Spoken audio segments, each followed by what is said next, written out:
আমি দয়া করে বলবো যারা বাজার ঘাটে আছেন, আর মেয়ে ছেলেদের তো বলার নাই, বাজারে কি বাজার, আল্লাহ আকবার, এমন করে সাজা সেজিয়েছে, চুল ছেড়ে দিয়েছে, আজকে মানে ওরা বিনা পয়সায় বিয়ে করতে রাজি।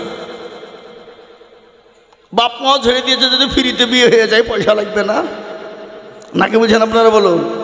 যে নারীরা রাস্তাঘাটে মাথায় কাপড় নাই, বুঝতে হবে সেই নারীদের লজ্জা শরম নাই। কি কথা বলেন? যে মেয়েরা রাস্তাঘাটে মাথায় কাপড় নাই, বুঝতে হবে সে মেয়েদের লজ্জা শরম নাই। যে মেয়েরা রাস্তাঘাটে শরীরও দেখায়, যে মেয়েরা বাজারেতে বডিও দেখায়, লজ্জা না থাকিলে কি আর লজ্জা দেওয়া যায়? যে নারীরা রাস্তাঘাটে মাথায় কাপড় নাই, বুঝতে হবে সেই নারীদের লজ্জা শরম নাই।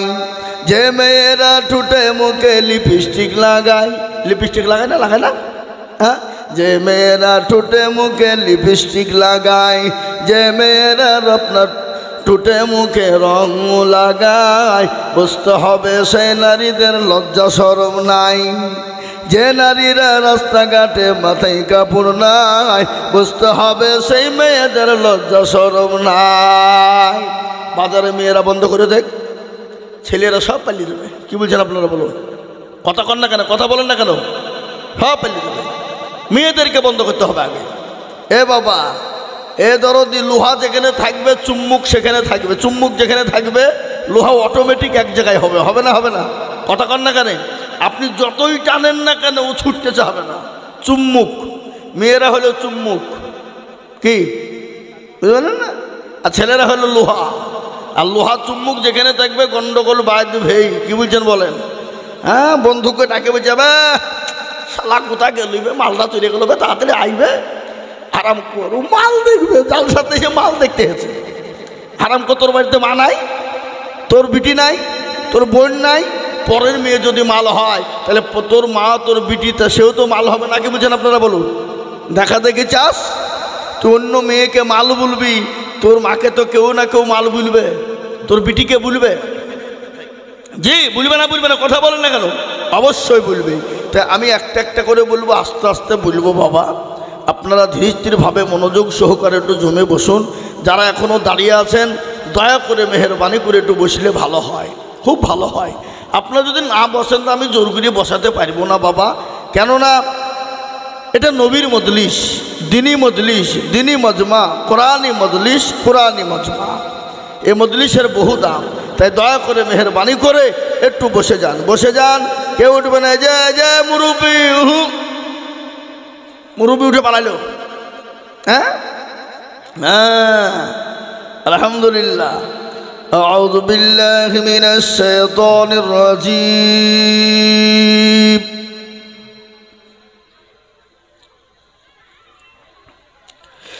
বিসমিল্লাহির রহমানির রহিম। আলহামদুলিল্লাহি রাব্বিল আলামিন আর রহমানির রহিম। مالك يوم الدين إياك نعبد وإياك نستعين اهدنا الصراط المستقيم صراط الذين أنعمت عليهم غير المغضوب عليهم ولا الضالين صدق الله العظيم. الحمد لله الحمد لله كفى والسلام على عباده الذين اصطفى. أما بعد فقد قال الله تبارك وتعالى في كلامه المجيد وفي الفرقان الحميد. أعوذ بالله من الشيطان الرجيم. بسم الله الرحمن الرحيم. إنا نحن نزلنا الذكر وإن له لحافظون. وقال عز وجل في موضع آخر ولا تهينوا ولا تحزنوا وأنتم الأعلون إن كنتم مؤمنين وقال عز وجل في موضع آخر وتصيبوا بحبل الله جميعا ولا تفرقوا وقال النبي صلى الله عليه وسلم خيركم من تعلم القرآن وعلمه أو كما قال عليه الصلاة والتسليم وقال النبي صلى الله عليه وسلم لا يؤمن أحدكم حتى أكون أحب إليه من والده وولده والناس أجمعين متفق عليه الحمد لله আজকের এই সভার যোগ্যতম সভাপতি সাহেব বিজ্ঞাপিত অবিজ্ঞাপিত উলামায়ে কেরাম ও তুলাবায়ে আজিজ হাজরানে মজলিসের বাবা জীবন ভাইয়েরা মায়েরা বোনেরা সকলকে রইল সালাম।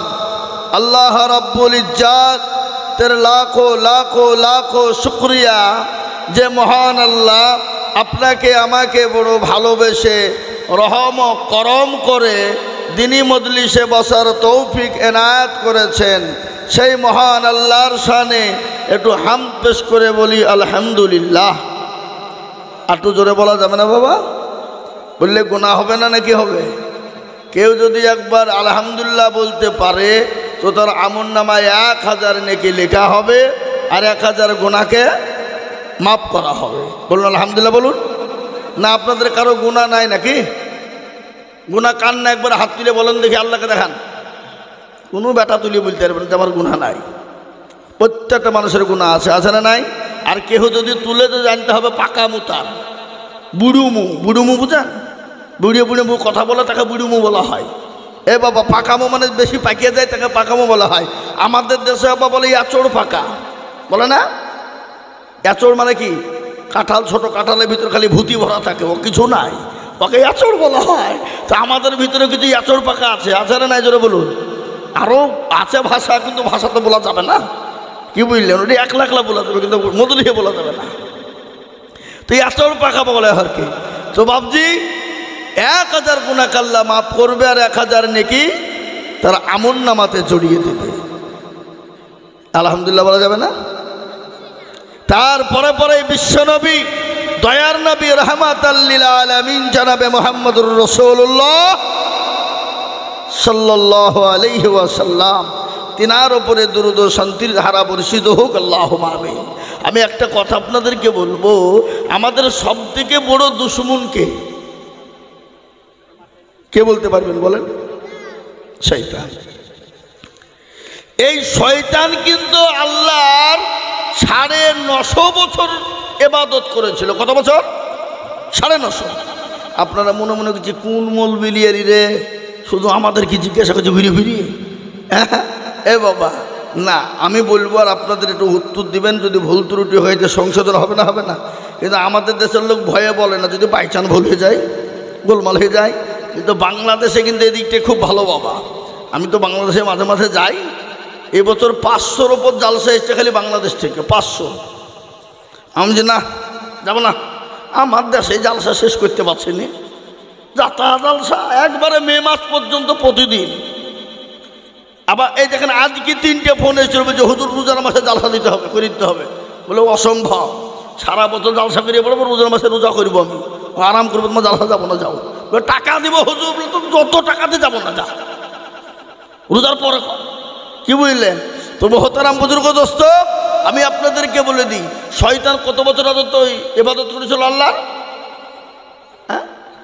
950 বছর। আল্লাহ তাকে শয়তান কেন করিল জানেন আপনারা? আপনারা অনেকেই জানেন কিন্তু গুছিয়ে বলতে পারেন না, আমাদের মতন সাইজগিরি। তাই এমন লোক আছে গোটা জালসাও একাই শুনিয়ে দিবে গোটা 2 ঘন্টা, কিন্তু আমাদের মতন সাইজ সুইচ গিরি বুঝতে পারবে না, এটাই হলো পার্থক্য। নাকি বলছেন আপনারা বলুন, ঠিক না ঠিক বলছি? হ্যাঁ, তো শয়তান আল্লাহ বলে সেটা কর, তাকে আদমকে তুমি মাথা খারাপ হয়ে যাল্লা, তুমি কি পাগলা হয়ে গেলে নাকি? ও মাটির তৈরি আর আমি আগুনের তৈরি, আর আমি ওকে সেটা করবো, তার মানে অসম্ভব, করবি নি? তো বলেন না। তো আল্লাহ কায়দা কৌশল করিয়ে বাবজি শয়তানকে সেজদা করেন, লাইন করলো, তো মালা আগেই পাচালি দিল। আল্লাহ বলছি তুই পাকা শয়তান রে তু, হ্যাঁ? সেদিন থেকে শয়তান হয়ে গেল। তো আল্লাহকে বলছে, আল্লাহ তুমি যখন আমাকে শয়তান করিয়ে দিলি, তো আমাকে 3টে পাওয়ার দাও। বলে কি লুবি? বলে 1 নম্বর পাওয়ার আমার কিয়ামত পর্যন্ত মৃত্যু দিবা না। বলে দিলাম। আর কি লুবি? বলে আল্লাহ 2 নম্বর পাওয়ার আমাকে দাও, আল্লাহ তোমার বান্দা বান্দিকে জাহান্নামে আমি নিয়ে যাব। বলে দিলাম। বলে আর কি নিবি বল? বলে আল্লাহ আমাকে এমন একটা পাওয়ার দিবা, আমি সেকেন্ডের ভিতরে গোটা পৃথিবী জানে পয়মল করে ফেলতে পারি। দিলাম। এবার একটা প্রশ্ন আমি আপনাদেরকে করব, শয়তান কোথায় আছে বলেন দিন এখন? কে বলতে পারবেন? না না, বাজারে নাই। কেন? যেখানে জালসা হয় সেখানে শয়তান থাকে না। এ বাবা, কাল লাগি তো জালসায় এত ভিড়, আপনি বুঝতে পারছেন না? বাজারে ওরাও জানে যে বাজারে আজকে জালসা হয়েছে, তার মানে শয়তান থাকবে না। বাজারে যে যাবে পারবি ঘুরে যা। আর আমাদের দেশে বাবা জালসা মানেই মেলা, আর মেলা মানেই যুবক আর যুবতীদের খেলা। ধরা পড়লে ধনঞ্জয়, না পড়লে এনজয়। নাকি বুঝেন আপনারা বলুন? হ্যাঁ, ধরা পড়লে ফাঁসি ধনঞ্জয়, আর না ধরা পড়লে এনজয়। কোনো ব্যাপার নাই, কি বুঝলেন? লাইসেন্স খোলা, বুঝলেন না? শোনাব, আপনারা খালি বসে থাকেন, আমি মগজ ধুলাই করে দেবো, আপনারা খালি বসে থাকেন, তাইলে হবে। থাকবেন তো নাকি ইনশাল্লাহ? থাকবেন তো? আচ্ছা, কারা কারা থাকবেন না একটু হাত তুলে দেখেন। আল্লাহকে, আল্লাহকে দেখাতে বলেছি।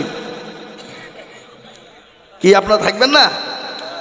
ওই যে হাত তুললেন, ও যারা হাত তুলেছে তার মানে তারাই থাকবে, যারা তুলেনি তারাই পালাবে। কি বুঝলেন? এটা উল্টে সব স্বপ্ন, কিন্তু উল্টে হয়। আপনি দেখছেন স্বপ্নে আপনার বাপ মরে গেছে, কি দেখছেন? স্বপ্নে দেখছেন আপনার বাপ মরে গেছে, কিন্তু ওইটা আপনি ঘর পরে সকালবেলা দেখবেন অন্য কেউ মরেছে। উল্টে পাল্টা হয়, হয় না? হয় না? জোরে বলুন। হ্যাঁ, এটা উল্টে। যারা হাত তুললো তারা কেউ পালাবে না, যারা তুলেনি সেই মালগুলা পালা নিয়ে লাইন করবে, কিন্তু পালাইতে গেলে কিন্তু বসিয়ে দেবো। জি, তো শয়তান এখন কোথায় আছে বলতে হবে আপনাদেরকে। এখনই আমেরিকায়। কোথায়? বড় লোকের দেশে, ক্যালিফোর্নিয়া। কোথায় বললাম? ক্যালিফোর্নিয়া। আজ 27 দিন ধরে আগুন জ্বলছে, আপনারা জানেন তো? কোথায়? আমেরিকা। যে বিশ্বের দাদা, বিশ্বের দাদা কে? আমেরিকা। সে নিজেকে মনে করেছিল আমি সব থেকে বড়, আর কেউ নাই। আল্লাহ বলছে, শোন, আমার মায়ের জগতের ভাই। আল্লাহ মানুষকে ছাড় দেয়, কিন্তু ছেড়ে দেয় না। ওই আমেরিকার মদদে ইসরাইল কুলাঙ্গার জারদ সন্তান, বাপের বেজন্মা, এতগুলা ইউটিউবে চলে যাচ্ছে, গোটা পৃথিবী চলবে। গোটা পৃথিবী, বুঝতে পেরেছেন না? পারেননি? গোটা পৃথিবী চলবে। এটা বেজন্মা ইসরাইল। বাপ মাদের তাদের জন্মের দোষ আছে। ইসরাইল ওই আমেরিকার প্রলোভনে, আমেরিকার আওতায়, আমেরিকার ওই সাহায্যতে ফিলিস্তিনের নিরীহ মুসলমান বাচ্চা থেকে নিয়ে, মেয়ে থেকে, ছেলে থেকে নিয়ে 47,000 মুসলমানকে হত্যা করেছে এই 15 মাসের ভিতরে। কত বললাম? 15 মাসের ভিতরে 47,000। কিন্তু ওই ইসরাইল গত 15 দিন আগে মুসলমানদের কাছে আত্মসমর্পণ করেছে। বলুন আলহামদুলিল্লাহ, জোরে বলুন আলহামদুলিল্লাহ। তারা বলেছে কি? বলে আমরা তোমাদের সাথে পারলুম না, তোমরা তোমাদের রাস্তা দেখো, আমরা আমাদের রাস্তা দেখি। সরে গিয়েছে। কিন্তু ফিলিস্তিনের মুসলমানদের কত দিল, কত কলিজা, তারা বলছে আমাদের মারতে দাম তাক। 47,000 মুসলমান, আমাদের ছেলে মেয়ে চলে গেছে। এমনও গেছে দৃশ্য, ছেলেকে মেয়েকে মাটি দিবে, মাকে মাটি দিবে, কাফন ফুরিয়ে গেছে, গাছের পাতা জড়িয়ে তাদেরকে মাটি দেওয়া হয়েছে। তারপরেও তারা বললেন আমাদের দুঃখ নেই, আমাদের বেদনা নেই, আমাদের কষ্ট নেই। তারা শহীদ হয়ে আল্লাহর জান্নাতে চলে গেছে, কিন্তু আমরা ওই ইজরাইল কুলাঙ্গারের কাছ থেকে আমাদের ফিলিস্তিনকে রক্ষা করেছি। এটাই হলো আমাদের কাছে সবথেকে বড় বাহাদুরি। জোরে বলুন সুবহানাল্লাহ, জোরে বলুন সুবহানাল্লাহ। হ্যাঁ মুসলমান, মুসলমান কোনো বেঈমানের কাছে মাথা নত করার লোক নয়। মুসলমান কোনো চুহার কাছে মাথা নত করে না। মুসলমানরা হলো সিংহের জাত। কিয়ের জাত? জোরে কোন? সিংহের জাত। জঙ্গলে রয়্যাল বেঙ্গল টাইগার থাকে, হাতি থাকে, বিভিন্ন রকমের পশু থাকে, থাকে না? কথা কন। কিন্তু রয়্যাল বেঙ্গল টাইগার আমাদের জাতীয় পশু। আমাদের বই খাতা কলমে লেখা আছে রয়্যাল বেঙ্গল টাইগার জাতীয় পশু। কিন্তু ওই জঙ্গলের ভিতরে আর একটা হিংস্র পশু থাকে, ও কাউকে কিছু বলে না। ও বলে ঘুমাইনি কো চোখ বুঝেছি, পাড়াপতির মন বুঝেছি। তো আমরা বলবো বাবা, তার নাম হলো সিংহ। ও একবার যখন লাড়া দিয়ে দেয়, গোটা জঙ্গলটাকে পয়মাল করে দেয়। দেয় কি দেয় না? জোরে বলুন, দেয় কি দেয় না? তা আজকে আমরা মুসলমান, খেলোনা সমাজকার, হমে না বরবাদ করনা, হাম কিসি কো বনি হুই হ্যাই। আমাদেরকে খেলার পুতুল মনে করো না। আমাদের একজন স্রষ্টা আছেন। সে স্রষ্টাটা কে? জোরে বলুন তো ভাই, কে তিনি? তিনি হলেন আল্লাহ। আল্লাহ আমাদের আছেন না নাই? জোরে বলুন। আজকে আমাদের ভারতবর্ষের মাদ্রাসা বন্ধ করে দিতে চায়, ৪২,০০০ মসজিদকে ভেঙে দিতে চাইল ওই উত্তরপ্রদেশ যোগী আদিত্যনাথ, নারায়ণ টাকলু বাবু। সেই দেশ থেকে ঘোষণা দিয়ে বললেন, কুম্ভ মেলাতে গিয়ে ভারতবর্ষের ৪২,০০০ মসজিদকে আমরা দখল করবই করবই, এতে কেউ আমাদেরকে বাধা দিতে পারবে না। আমরা কোনো আইন মানি না, আমরা কোনো আইনের আওতায় চলি না। আমরা মুসলমানদের ৪২,০০০ মসজিদকে আমরা তছনছ করে ওখানে মন্দির তৈরি করব। কিন্তু আল্লাহর মার, জগতের বার, আল্লাহ মানুষকে ছাড় দেয় কিন্তু ছেড়ে দেয় না। কিন্তু ওই কুম্ভ মেলার মানুষ এত দুর্যোগের মধ্যে পড়েছে, এত কষ্টর মধ্যে পড়েছে, না থাকার জায়গা, না খাওয়ার জায়গা, না পানির জায়গা। পায়খানা করেছে পানিতে, পায়খানা যারা ডুব দিয়ে উঠছে মুখের কাছে পায়খানা ভাসছে। কি বলেন? সেই মানুষ, এত মানুষ মারা গেল। সেই মুসলমান, সেই হিন্দু ভাইদেরকে আপনার সহযোগিতা করেছে মুসলমানেরা। মসজিদ ছেড়ে দিয়েছে, ঈদগাহ ছেড়ে দিয়েছে, কবরস্থান ছেড়ে দিয়েছে, মার্কাজ ছেড়ে দিয়েছে, খানকা ছেড়ে দিয়েছে, এমনকি তাদের জন্য পানি থেকে খাদ্য পর্যন্ত সরবরাহ করেছে। কেন? পৃথিবীর জমিনে মুসলমানদের দিল এতটুকু নয়, মুসলমানদের দিল হলো বড়। এই দিলে মুসলমানদের এত জায়গা, এত জায়গা, পৃথিবীর প্রত্যেকটা জাতিকে জায়গা দেওয়ার মতন জায়গা এই মুসলমানদের বুকের ওপর রাখে। রাখে না? রাখে না? জোরে বলুন, রাখে না? রাখে না? সেই কুম্ভ মেলার যাদেরকে আশ্রয় দেওয়া হয়েছিল, তারা ঘোষণা দিয়ে বলেছে, আমাদের ভুল ধারণা ছিল এই যারা মসজিদ ভেঙে মন্দির করতে চাইছে এটা হলো তাদের ব্যবসা এবং রাজনীতি, সুতরাং তাদের প্রলোভনে আমরা পা দিতে রাজি নয়। বলুন আলহামদুলিল্লাহ, জোরে বলুন আলহামদুলিল্লাহ। মুসলমানদের আপ্যায়ন, মুসলমানদের ব্যবহার আজকে আমি আপনাদেরকে বলে দিই, স্কুল, ইউনিভার্সিটি, কলেজে পাওয়া যাবে না যেটা মুসলমানদের মাদ্রাসায় পাওয়া যায়। আপনি আসবেন মাদ্রাসায়, আপনার বাথরুমের পানিটুকুন পৌঁছে দিবে তালিবে ইলমরা, বাথরুম পর্যন্ত পৌঁছে দেবে। আপনার জুতোটুকে সোজা করে দিবে, আপনার পোশাবের পানি তালিবে ইলমরা বয়ে দেবে, আপনার পায়খানা করা পানি আপনার তালিবে ইলমরা পায়খানা এগিয়ে দিয়ে আসবে। এ মুসলমান, পৃথিবীর কোনো ইউনিভার্সিটি, পৃথিবীর কোনো কলেজ, পৃথিবীর কোনো হাই স্কুল, পৃথিবীর কোনো স্কুলের মধ্যে এরকম বৈষম্য পাওয়া যাবে না, এরকম উদারতা পাওয়া যাবে না। আজকে সেই জাতিকে তারা আজকে বলে যে এরা নাকি সন্ত্রাসী, এখানে সন্ত্রাসের জায়গা দেওয়া হয়। আমি একটা কথা আপনাদেরকে বলবো, আমি গত পরশুদিন জালসায় ছিলাম দীঘার কাছে কাথিতে জালসা ছিল আমার গত পরশুদিন কাথি দীঘায় জালসা করে এলাম। আমাদের দেশের একজন নাড়ুগোপাল, যার অস্তিত্ব নাই, সেই নাড়ুগোপাল বলেছে যে মুসলমানদের মাদ্রাসাগুলোকে ভেঙে দিতে হবে, ওখানে আমি নারুগোপালকে বলবো, বন্ধু তুমি মাদ্রাসায় এসে মাদ্রাসার ভাত খেয়ে গেছো, মাদ্রাসার সবজি খেয়ে গেছো, মাদ্রাসার পানি পান করে গেছো, মাদ্রাসায় তুমি কোনোদিন একটা বটি খুঁজে পেয়েছো? যদিও হাসা মাদ্রাসায় আছে, আপনার কপিকে দেওয়ালে ঘষে ঘষে ঘষে তারপরে কপি কাটা হয়, আর সেই মাদ্রাসায় সন্ত্রাসী তৈরি হয়। তোমরা যদি মুসলমানদের ওই সামান্য হাসি দিকে যদি তোমরা বলে ওখানে সন্ত্রাস তৈরি হয়, আজকে তোমাদের আরএসএস যারা আছে, বিজেপি আরএসএস এর দল, যারা অস্ত্র ট্রেনিং দিচ্ছে, যারা অস্ত্রের কারখানা তৈরি করেছে, তাদেরকে মুখের কথা বলো না, কিন্তু আমি বলবো একজন স্রষ্টা আমাদের আছে, তিনি দেখতে পাচ্ছেন, তিনি ছেড়ে দেবেন না, তিনি ছেড়ে দেবেন না, তিনি ছেড়ে দিতে পারেন না। কেন? এই মুসলমানদেরকে সাহায্য করার জন্য একজনাই যথেষ্ট, তিনি হলেন আল্লাহ।